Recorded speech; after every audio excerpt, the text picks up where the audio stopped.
അപ്പം നമ്മളിന്ന് കേക്ക് ഉണ്ടാക്കാൻ പോവാം.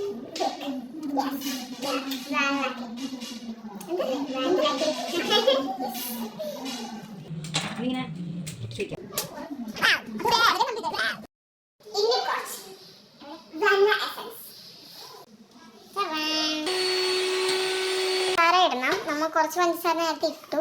അത്രയ്ക്ക് ഇത് ഓണാക്കാൻ അറിയില്ല. അപ്പൊ ഒന്ന് ഓണാക്കട്ടെ.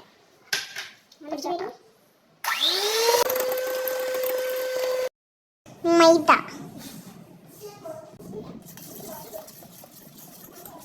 ബാറ്ററി റെഡിയായി. നമ്മൾ പാത്രത്തിലേക്ക് മാറ്റാൻ പോകും. നമ്മുടെ ബാറ്ററി റെഡിയായിക്കൊണ്ടിരിക്കുകയാണ്. നമ്മുടെ കേക്ക് ഇവിടെ